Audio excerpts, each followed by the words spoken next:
Welcome to the Financial Freedom Mastermind Group podcast. Here we're all about breaking free from the 40 to 50-year work grind and accelerating our journey towards financial freedom. Join us every Wednesday at 7 p.m. Eastern as we explore different types of investments that can fast-track your path to financial independence. We serve as a hub for connecting with fellow members during our sessions so you can share successes, ask questions, and keep the momentum going. Evening, everyone. My name is Niyi Adewale, host of the Ekabo Home Financial Freedom Mastermind Group, and I'm excited to be joining you on this Wednesday. And you may notice that it's a lot lighter and brighter in here. It's because in Georgia, when it hits the summer, that sun doesn't go down until about 9 or 10 p.m., which is amazing. And so I actually love summers. It reminds me of growing up in Tennessee, and it's great to be back. Lee, how you doing, man? Doing well. Hopefully no issues will present us today, Hey, come on now. We're not going to jinx it. We're just going to keep moving forward. Exactly. Yeah, but to your point, it is weird the sun's setting so late now because it's 8 o'clock. I look out. What's going on? I'm not used to it yet. Hey, I used to love this growing up as a kid because, your parents are like, hey, you got to be in before dark or before the street lights cut on. Yeah. And the summertime, it didn't cut on for a while, so you can actually be outside for a minute, which was good. Exactly. And tonight's going to be an open session, so feel free to throw any questions, comments in the chat, and also feel free to join live. Yeah, kids nowadays don't go outside. This is true. Most kids are staying inside, playing video games and things of that nature. But hopefully the ones that do go outside get an unfair advantage when it comes to sports and scholarships. All right? Get these kids going. Yeah, no. True. How you doing, AJ, how you doing, man? Hey, what's up, fellas? How y'all doing? I'm great. You able to hear me? We can. Okay, seemed like a little delay there. Yeah, there was. AJ, how you doing, man? I'm solid, man. How's everything your way? Super good. And actually, kind of exciting stuff happening with the Ekabo Home team in Lebanon. I know we've been talking about it over the last 2 weeks, but we haven't mentioned it here. But we had a couple changes even to our organization. So as many of you know, our team's growing, which is amazing. And so we actually just promoted from within and now have a director of operations that's essentially going to help keep us all on track, right? And make sure that we can tighten up some of our systems. What is that window here?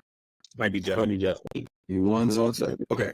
To make sure that we can tighten up some of our systems, keep us on track, and achieve our long-term goals. And so super excited about that. We'll bring him on at some point to interview because he's got a super interesting background story. But also, he just now moved into the Florida market as well. And so we're doing Atlanta and really all of Georgia. But we now have an agent that used to be on our short-term rental management team, but we've shifted him over to focusing on the real estate piece and building it out in Orlando to start. And so that's actually going to kick off this upcoming week. We've been working through training. What's it's going to look like? How are we going to support each other? Things of that nature. And so super excited to be able to take on Florida as well as Georgia and be able to help out investors in both states. So we'll talk about it. Solid. And hey, if you got a position for director of telecommunications and network operations, I'll be more than happy to help my man lead out. Hey, we need that.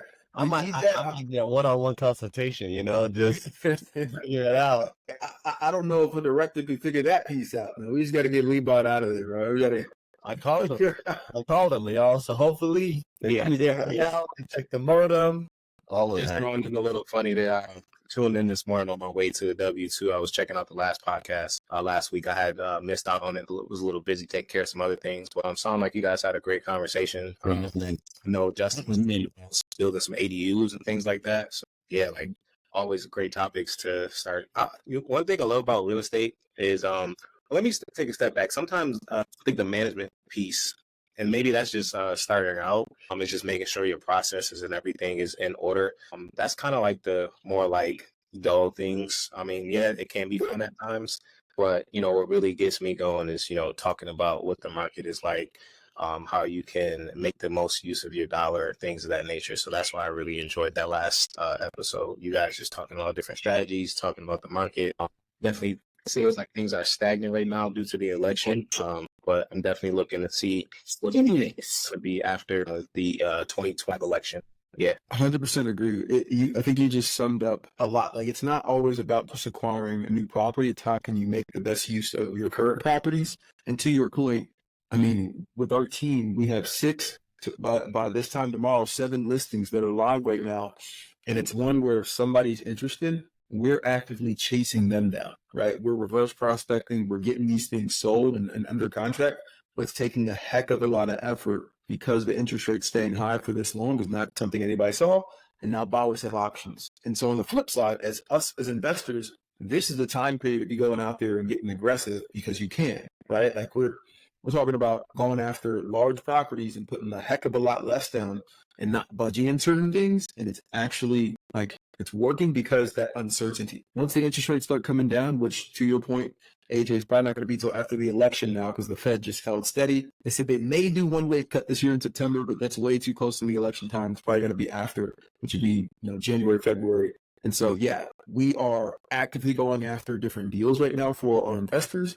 And as a seller, if you do not have to sell right now, this is not the opportune time, right? If you don't have to sell, if there was a reason that you need to take equity out and move it, okay, we can make it happen. But if you don't have to sell, I'd wait till next year. Yeah. And it's interesting you say that too, because usually around now is like the peak selling or buying, just transactional time within real estate being like, end of Q2 or just in that period. But, definitely you have to look at the market circumstances and everything that's going on with the election and things like that. So it's definitely something I'm just kind of keeping my eye on as of right now. But you can, play a few different cards with people on the sidelines. There's a lot of people just kind of waiting for the interest rates to go down. So as investors, you can get a little savvy and start, doing different creative financing, asking for seller credits, things like that, because there aren't a lot of buyers in the market right now. Getting deeper into that, you can go a step further. You can actually get subject to deals galore right now, right? Legit. Like there are opportunities to get these subject to deals, and we've helped a couple people put this together to creatively get deals sold as well. Right. And I think we talked about it before. I was the one earlier this year with that, but this is the time period. A year ago, 2 years ago is when everybody's like, oh, can you do subject to? It's like, no, man, the interest rate's low. Everybody's trying to buy this house. We're not doing any of that. Right. But right now, where there's some pain in the market, this is when you can go to sellers and say, hey, guys, like I think we talked about it on here a couple months ago. There's an opportunity to take down a mansion subject to, right, and turn it into a short-term rental. The reason we didn't do it is those major liens on that house of like $70K. And we couldn't come to an agreement of, hey, man, you need to clear these liens before we take this over because we're putting $200K in furniture in here and all this stuff. So, long story short, this is the time to go after those creative deals and you can actually make those happen. Yeah, and I have a specific question when it pertains to the subject too. So I was doing a little bit of reading up, and I know that at least from my research, that subject to from the buyer's perspective, you basically kind of create your own financing with the seller, and you could get a more competitive rate compared to the market. But I think what I'm trying to understand is what's the biggest benefit to the seller in terms of giving them kind of the title to, or giving the buyer the title to the property and kind of creating a new kind of mortgage. I'll give you a firm example of one that we had put together about 2 weeks ago. It fell apart in the end because the person got a little bit too asking for too much, right? We're already getting the world and listen, we can't go to that extent. I'll give you a prime example. One of the homes we have listed is a fully furnished rental right now. And that owner is open to doing subject to them at for a maximum of about 3 years, 36 months on that deal to get it moved off their books so they can buy a personal home in a different state, right? Because that debt to income's on their books. Subject to can be done in a way where it allows it to not show up on the debt to income and that person's not responsible for mortgage, so they can switch all that over to what they're looking to do here. And so long story short, the way you had it set up and the benefit for the seller is it's going to take it off your debt to income if it's set up with the servicer, which is easy. It's no longer your responsibility to handle tilt, repairs, really anything to do with the property, and you're able to get some of that equity out, right? And so typically if you wanted to buy this house as an investment, you'd have to put down, 60, 70K, right? 20% down, 60, 70K. And so the buyer is going to be able to put down just about 25K, right? Which would cover the equity for the owner as well as a couple commissions, things of that nature, right? And then they're going to be able to take over the existing payments. I think the interest rate was like 4.6 or something like that, which is great compared to where it is today, right? 4.6 is like 3 points off of where it is today. So that's the benefit for both the buyer and the seller. And from a seller perspective, even the subject to I did earlier this year, it was just an individual who's like, hey, I want to mentally be able to focus my energy on the market I'm in right now and not have to shift any dollars, any focus, any of my debt to income toward this other property and kind of make it happen and be able to capture some of that equity. Because if there's enough equity built up, then the seller can lock in that equity and know, hey, I got somebody else paying this down over these 3 years. And at the end of the 3 years, there's a balloon payment and I'm going to get this big payout of X amount that I was looking for and not have to wait in limbo. Does that make sense? That makes sense. And the balloon payment kind of puts the bow on the top, because that's kind of what I was trying to understand is like, anytime on the seller side, you're looking most of the time, I mean, I would hope you're trying to get a profit. So I was just trying to figure out, at what point are you getting a profit from, that transaction? And if at the end of whatever term you guys said, there's a balloon payment, which I'm just now finding out. Again, I'm teaching myself more about it. Then I think that makes sense. So yeah, and from a buyer perspective, what you're doing is you're betting basically that, hey, I'm getting this at a deep enough, discount without having to put as much money down and things of that nature up front, that I can manage this better, I can optimize this better, right? And kind of pull this into my systems.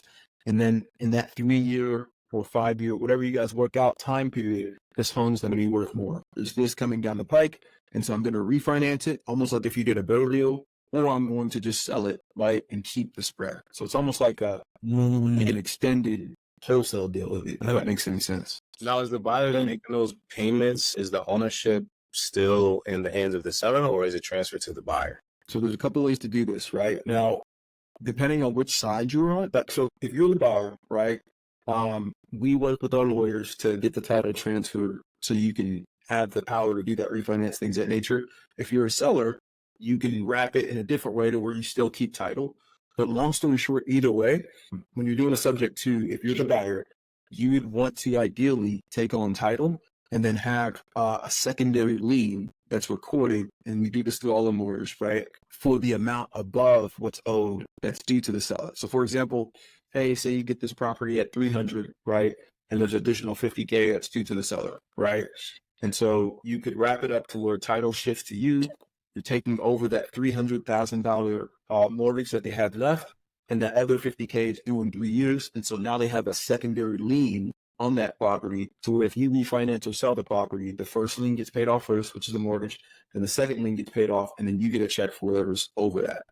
No, you answered the question already. Sorry. Well, I went deep in that. This is something that we've been working on right now. Desmond, welcome to the call, man. What's up, fellas? What's up? Been a minute, buddy. It has been a minute. It has been. I know you went 0 dark 30 trying to make sure everything was situated. Yeah, I would say so. And I really am just trying to do a lot of what you said earlier of like focus on what I have, not get too wide-eyed about the next property, and just, be grateful. Yeah, just try to keep things flowing. I think, for whatever the reason is, I've had to work a little bit harder to fill up the in between, especially like Monday through Wednesday days of my short-term rentals. I've had to be a bit more active in looking at the pricing and, just making sure my product's top notch, right? Where I feel like last summer, I was like, man, this is awesome. This is great. And maybe that was just beginner's luck, right? And just starting out, the listings were, fairly new. So maybe, the algorithm gods were blessing me in that regard. But I think it also has to do with just more players being in the market, right? And we're hearing it all the time, and I can see it when I go on to Airbnb. I'm like, wow, like a lot more Airbnbs in College Park. Like, damn, like these are kind of nice. So I think just more people are getting into it, right? As the years go on. So I'm doing that a little bit.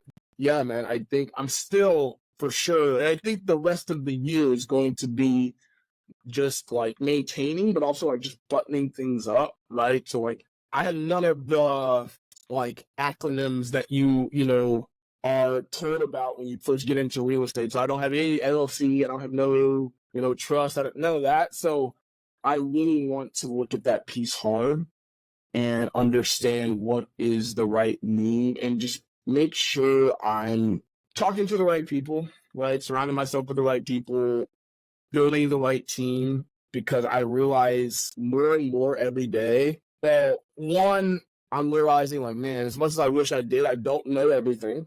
And that's, I think, it's something you have to realize at some point, right? And tell a hard lesson where like, man, like, it is not only like beneficial, but it's crucial to have the right team and just the right people around you. And I kind of liken it to, I've been trying to, be more handy and do stuff that I think is reasonable. And I'm like, man, with the right tool, you can get busy and be done in 20 minutes. So for instance, I just did a whole bunch of like weed spraying where we got a whole bunch of like herbal growth and stuff going on. And I was out there to pump spray 1 gallon, like spray. Abby, my girlfriend, came out there. She's like, what are you doing? Like, I probably got like at least like 2,000 square feet of just like yard to go. And she's like, dude, this is going to take you all day. Like, you're going to be out here forever. She's like, why don't you grab an electric sprayer? I'm like, man, like, I didn't even thinking about that. That term didn't even come to my mind. But she said that, and I'm like, man, so like, went to Home Depot, got a electric 4-gallon sprayer backpack, and now I'm just out there, like, I'm having the time of my life.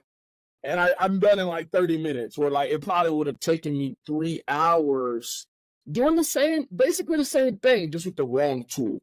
And I think that is what I'm really trying to like hone in on and just remember each and every day of like just making sure I have the right tools, the right, environment, the right folks, people around me, this group especially, to just make sure, things are continue to flow and continue to flow well. And I think it's a big piece I'm trying to focus on. Sounds like Patty just got promoted to head of maintenance. Real. I'm like, really, we might have to make you like a position for real, because I was telling Nia too, like, I'm looking for an assistant in some regard, and I don't even know what that means yet.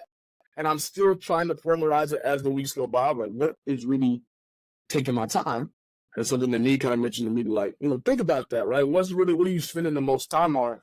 So I'm like, damn, like, dude, I ain't got time to think. Like, I need some free time, class. You got to document the tasks that you're doing in a day, and then you just review the tasks you have and see which of those tasks you can allocate out to other people. Maybe ChatGPT, a VA overseas, a sibling that's younger, something that like maybe that's somebody that just has way more free time than you that can take up some of those tasks, things of that nature. I was talking to. I don't want to sound weird, name dropping here, but I was talking to Shaq one time, and he was like, the first thing he did when he started implementing business into his life is he hired all of his family in some form of capacity. Like, for him, it's a bit different because he's just trying to make sure he has some savings on the tech side of things. A lot of those things that you're paying other people to do, you may can find people within your network that can do those tasks. And if they can't do the job, you have to replace those people. Maybe. And piggybacking off of that, one, I mean, like the proximity that you had, Justin, to these individuals is pretty incredible. And so any knowledge that you're able to glean from them, I mean, we're benefiting from it, right? If he's saying that, and we want to at some point get to those type of levels, then we should be doing that sooner rather than later. And I think you just gave an example, Desmond, right? Like, I don't know how long it took you to do that whole process, but it sounds like a long time. Like, you're out there for 30 minutes, and you drive to Home Depot, pick up something else, and you're back. And then it's, for me, this was the first thing I outsourced. When I first got my triplex in Louisville, I already knew I wasn't handy in the grass. I was like, dude, like, I'm hiring this out. I'm going to pay $40 a week for somebody to come and cut this for every 2 weeks. And so, like, when you're thinking about outsourcing and things of that nature, it doesn't necessarily have to be a full-time person. It can be something as simple as like, hey, do I have a lawn person that for, $40 can come out and cut both these lawns, $40 each can come out and cut both these lawns, and designate them to come and weed it, right? To where you're not going to buy the stuff that now you feel obligated to use and you're wasting your Saturday time. At least that's how I think about it, right? When we start getting in these things. But one thing to bring to y'all's attention, I think Justin may have talked about this before, but I actually connected with one of the guys that's been on the podcast, it was like maybe a year and a half ago or 2 years ago. My guy, Jason, who's an investor out of Virginia, who did a lot of flips out and things of that nature. But long story short, he alerted me that maybe a month and a half, 2 months ago to co-host on Airbnb, which is a system where Airbnb is actually rolling it out across the country. They started with 5 states, and now they've gone to all 50 states, and it's still a little bit limited in nature. But essentially, if you are a super host on Airbnb, you now have the ability to go in and doesn't That was weird. My bad.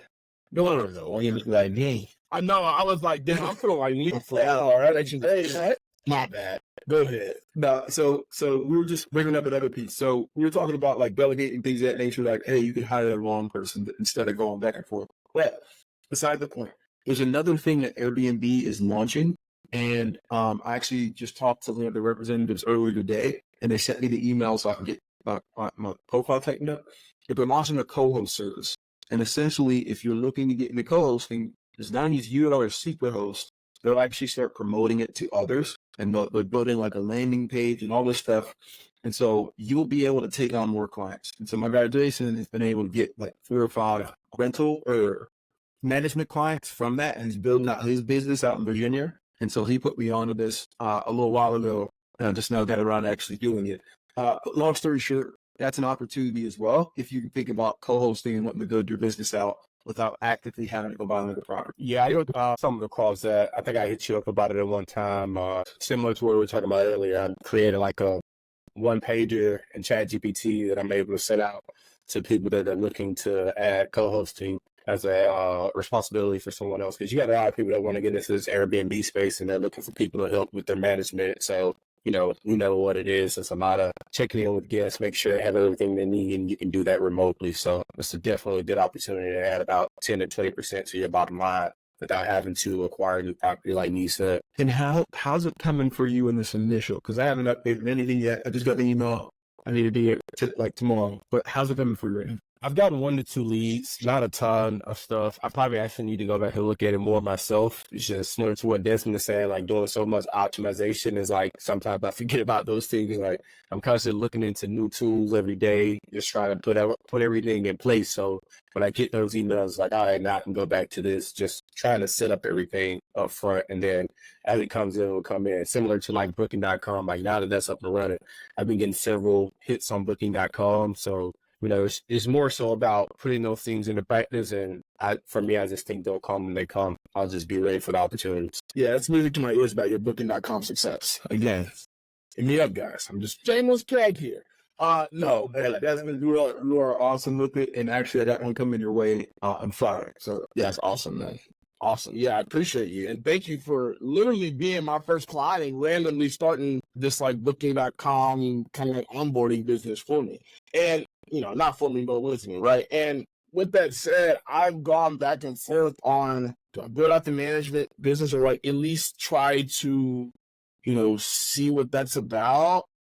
But I think if that is a route to take, and I feel like especially when you already have rentals, you kind of I feel like you should start with a team first, or like it's at least helpful to start with scale in mind, because I feel like a lot of us are not looking for more jobs, right? Like I got enough, even my W-2 alone is enough of a job to just be, my only job. And that is not the only job. So I'm not looking for necessarily another like employment position, but I do think we all have the systems and whatnot in place to like assist people, but I just don't want it to be like my time necessarily that I'm giving, day in and day out. But it'd be awesome if I could train, a couple of BAs, like, hey, here are the systems, here are the practices, the SOPs of like what our management will look like.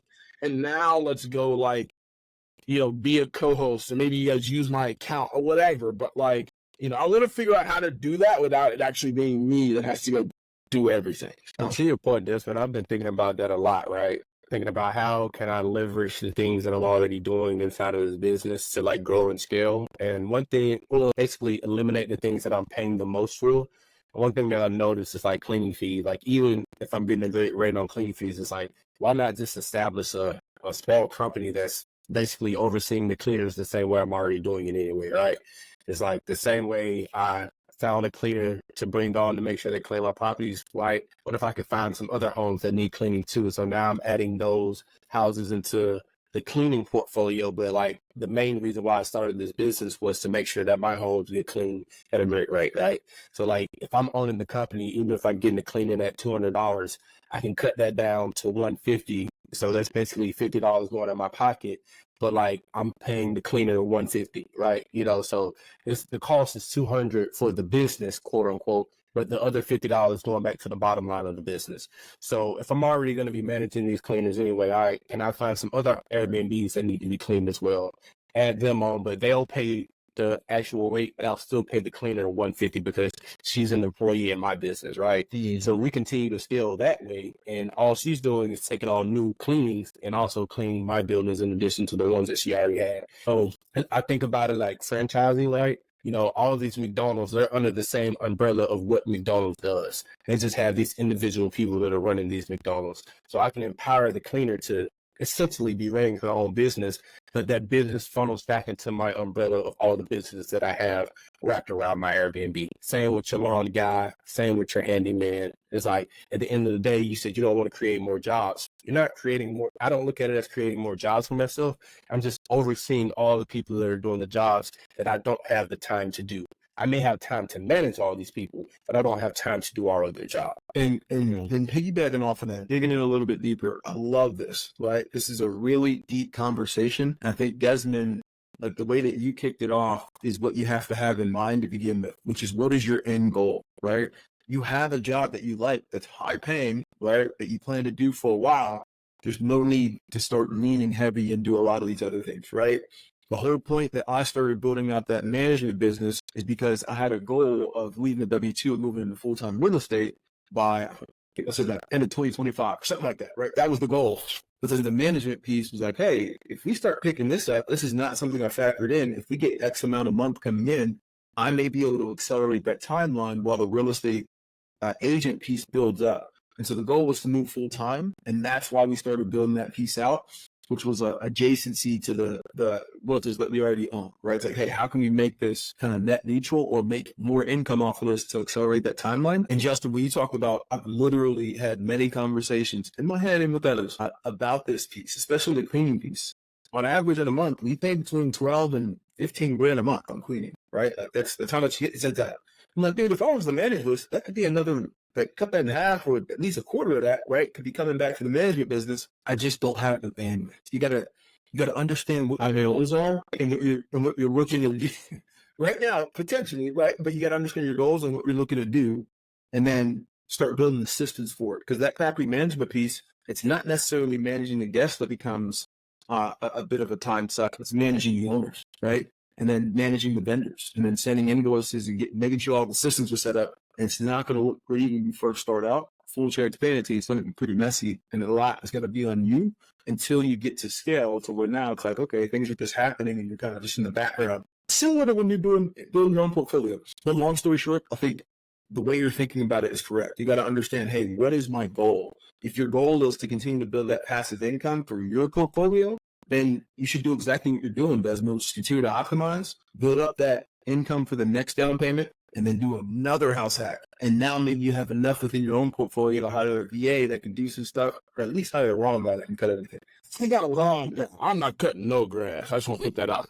Not all you need. Pay him extra to do some weeding. Say, yeah, I mean, exactly. But that's something I like to oversee. Like, that was easy enough. I was kind of having fun, especially with the sprayer, but there and rest. But I will hop over on soapbox. Justin, what are your thoughts? I mean, because building those out, it sounds amazing. You can save them a lot, and it can turn into a major company.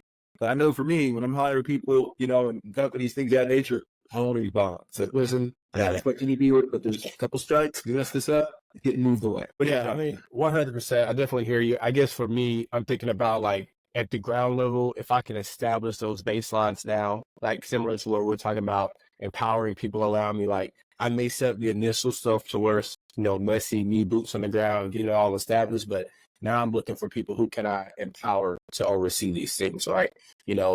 Maybe, I don't know, someone in my family who has the wherewithal to go out and clean all these homes, but they can oversee a cleaning team, right? So now I've empowered people within my family, because the reason why I got into this was for financial freedom and to help people achieve their goals and to help people get out of the situation that they're currently in.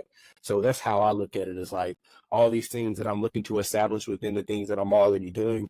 I'm just trying to keep the bottom line as clean as I can and figure out ways to grow my business without having to wait. I'm trying to decrease that amount of time like you talked about earlier.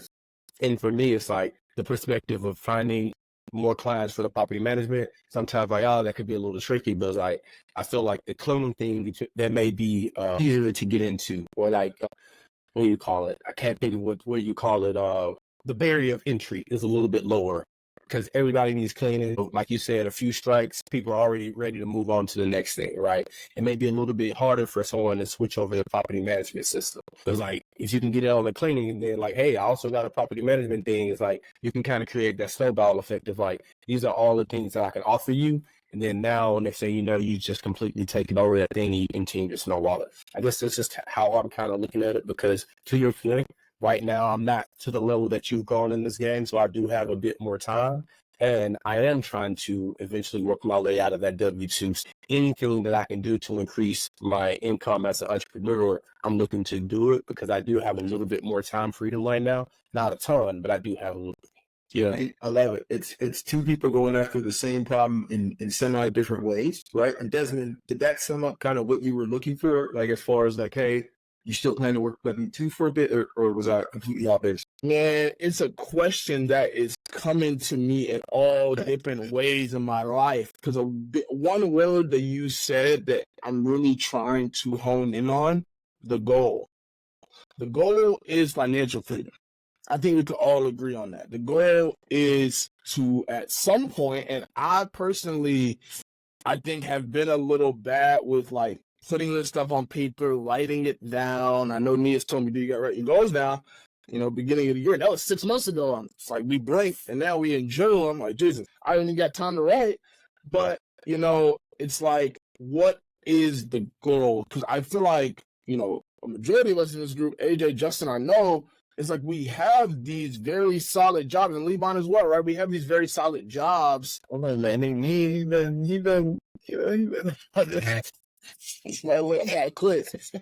like, who? Nah, but we got these solid jobs, and really, I'm really at a point in my life where I'm like, what is the goal? Like, do I want to get out of the W-2?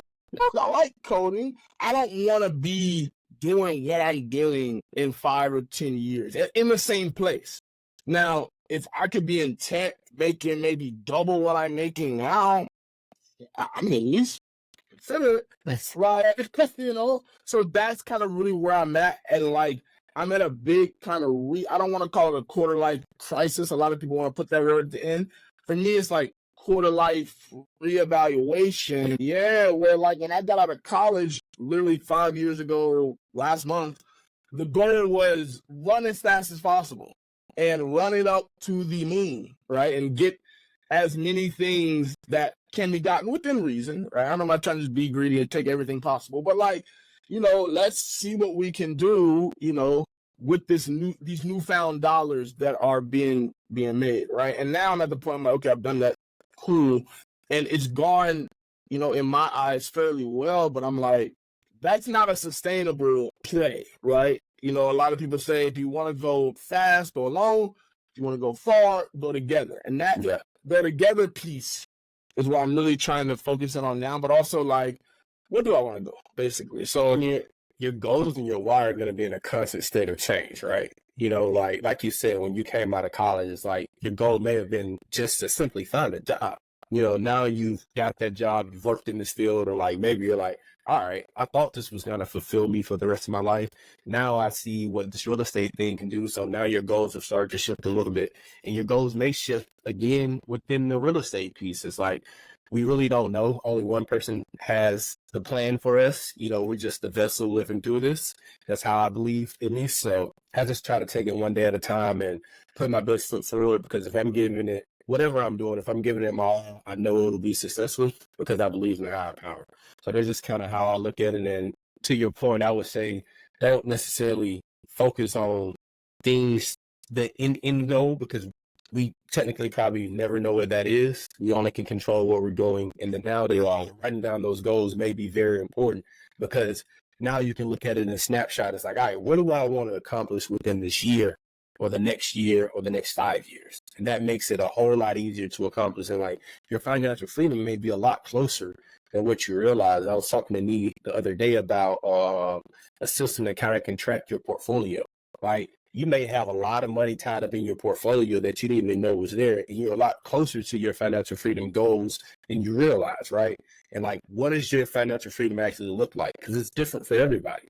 You may can survive with $5,000 a month. And if you can, well, I'm not saying, I'm just throwing some numbers out there, but I'm just saying, like, for some people, that's what it is. If they can survive with $5,000 a month, they can get to financial freedom a whole lot quicker than somebody who needs to spend $20,000 a month, right? He's got expensive taste, man. But I'm looking. But to that point, Justin's 100% correct. It's one of those things where it's going to change a lot. One of the things that helped me was writing down, I started journal, but I've been sporadic. I usually try to journal every day. It's very sporadic. I like writing down what I like and what I dislike about the day. Just, hey, I like this. I dislike this, right? So that you can start to eliminate some of those dislikes over time. And this move to full-time entrepreneurship was basically moving toward a lot of things that I like and a lot of things that I dislike. At Axter, the company I was with, if I could take the same territory that I had in the Northeast and bring it down to here, look, I would still be doing it. I'd be doing that and just investing. It'd be simple. Grab me the paper here, call it, hey, my lady. You would have got a job too. Yeah, it was bad. It was solid. The reason I made the jump was, one, I truly believe that over time we're going to be able to make the same and or eclipse that. And last year was probably my third best earning year. Yeah, it was just really darn good. When you look at that piece, when you look at like overall metrics, right? And now we'll continue to accelerate. And so that is the goal. And you can do this a lot longer, right? And you can build this out to where it's kind of every day you're working in your passion. And I was at a point where if I stayed with the company, I was going to get to a point income-wise there where a year or two of tight income would be very difficult. It's hard to go from, hey, you're making X to cut that in half for the first year to build something new and then, ramp back up. And so I made that decision because I was like, all right, I'm in a role that's a little bit more fixed. I'm not making the crazy amount I was making up there. And I want to better myself here. But if you're in a good position and there's some upward mobility, if you continue to make more and you like what you're doing, that there's nothing wrong with taking the steady approach. Like you've built up 5 years worth of social equity there, and that's an easy way.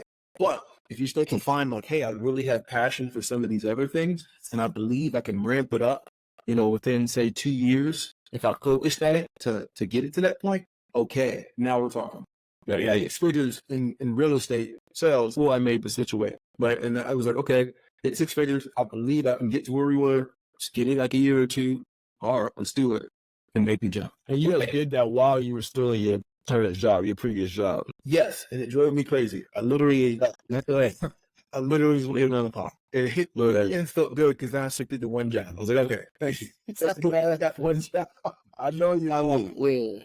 But it was worth it because it was like, okay, imagine if I focused on this. This is not that hard to focus on. That's not though. I think you did it in a really good way where you did like a proof of concept. Like, hey, this makes sense, right? And I'm not just gonna go completely blur I got, now to go do this. I think, that's kind of where I'm at. Like, I'm kind of asking myself, can I do both? And am I really comfortable where I'm at in my career too? So I think that's been another piece where like for the past couple of years, I was just like, yeah, like I'm gonna kind of, work my 9 to 5, kind of do my thing. But like, if you really ask me what I did, I'm like real estate, like our house hack. Like I'm building these properties. But now I'm at the point, I'm like, wait a second, like, my job isn't so bad. Like, I'm kind of like what I'm doing. And I'm really like, okay, honestly, I don't necessarily see so much upward mobility if I just keep doing what I'm doing. But I think that's the big difference is that I'm very willing to go do something drastic and just completely change the outlook of like what my career looks like. And I feel like it will take something drastic to go do that. And I think I know what that is. But when I first got out of school, I was like, there's no way I'm going back to school. Like, you can't convince me. I'm not doing it. Don't try to talk to me about that. But now I'm like, man, I guess a master's wouldn't be so bad, but it wouldn't be a master's in like, I think for AJ, it's a very similar conversation. It wouldn't be a master's in like computer science or computer engineering. It'd be like an MBA. But I think that's something I'm trying to think about of like, and even I feel like Justin too, like you can kind of I don't know. I feel like you can change the outlook of your career to really, maybe also help you get to where you're at with financial freedom and not just have to be with real estate. I think for a while I'm like, man, like real estate's the ticket. I'm kind of just feeding my W-2 into my real estate, pipeline. But I'm like, no, like they can kind of work in tandem and like they can be built up, they can both be built up at the same time, basically. 1% of anything can put you in a significant financial situation, right? If you think about your industry, it takes a lot to get into the 1% of any industry you work with there, right? Mm-hmm. And once you get into that 1%, it's like, how do you climb the ladder within that vertical lift, that 1%? Because at least for my industry, the higher you get on the totem pole, actually the less work you do. Like you're doing a lot more management and a lot more is going to fall on you, but it's like, you're not doing the grunt work anymore. Right now, I'm at the level to where I'm doing the majority of the work. And if I continue to climb in my vertical, it's like the pay starts to double, triple, quadruple over time significantly. If you go to $600,000 a year, just think about the equity now you can have to reinvest some of that income into real estate. So now you can acquire way more property a year than you were acquiring when you were looking at a low paying job within your W-2. So it's a reallocation of those funds, but that goes back to what is your why? Are you got to get that $600,000 and increase your lifestyle drastically to where now you're still net zero where you were when you were working the low level job? Or are you going to remember your why and you're going to reallocate that additional $400,000, $500,000 you're now making a year into real estate acquisition? So that's where it comes. It's like, that's why I said, like, what do you actually need in a month to achieve financial freedom? If you can identify what that is, it's like maybe you can get to those goals a lot quicker than even climbing that totem pole within the W-2. For me, I've identified that my financial freedom doesn't have to look like me climbing that ladder in my W-2. But my why has changed a lot too, right? I had a child, so now I just don't have the wherewithal to go through that grind to reach the top of my industry, right? I've accomplished a lot within my industry, in my opinion, so I'm willing to forgo whatever else could have been down the line in that to make sure I have the time to spend with my daughter and I can figure out ways to survive in this world by acquiring real estate, even if I got to do one property a year and house hack that thing to the day I die. Hey, I hope they come a lot sooner than before the day. A lot sooner than the retirement age, which is like 63 years, whatever the hell, 60. Yeah. I don't think anybody on this call wants to wait to retire by the time they're old and gray. So I think everybody should just keep pushing forward, and like continue to like use one another to motivate one another. I mean, I think this is a great conversation, deep conversation, but really a lot of us are probably thinking some of the same thoughts. And, when you're going through this, you start to realize that it's not as different or you're not, basically, is what I'm trying to say. Because literally community. I feel it's what Mary's Mental Health Month. So like I feel like this was probably very refreshing and very much needed for everyone on this call, right? Hey, this weekly call gets me energized because there are some big stories that happen in real estate, man. So I appreciate all of you guys. I love the wrap up from Justin and AJ hitting us with the motivation at the end. And Justin actually mentioned it a little bit earlier, but he introduced me to this amazing software that Justin, are you good to join next week? Yeah, I should be good. Okay, it's amazing software that helps you actually keep track of your return on equity in your properties. And so next week, Justin has graciously agreed to walk us through how to use this software. I'm still getting all my properties uploaded, probably halfway there. But Justin, appreciate you, and we'll definitely cover that next week. It's awesome. What's the name of it? Yeah, what's the name? Got Property Llama. I'll drop it in the chat right now. Shake my head, man. You should, hey, that was the cliffhanger. Justin, you got the link in the, Oh, my bad. It's like, man, you good. Go ahead and get that thing started. Let's hear it. Next week, I already talked to this boy. They're awesome. Need healers with the T's, and I'm just like, man, free game. Do your thing. Hey, I hope everybody has an awesome rest of this evening. Let's catch the game. Hopefully the Mavs are how you series. No, 4. No, come on, guys. Or Disrespect. Absolutely. You should be at work right now. I'm gonna catch you later. be safe.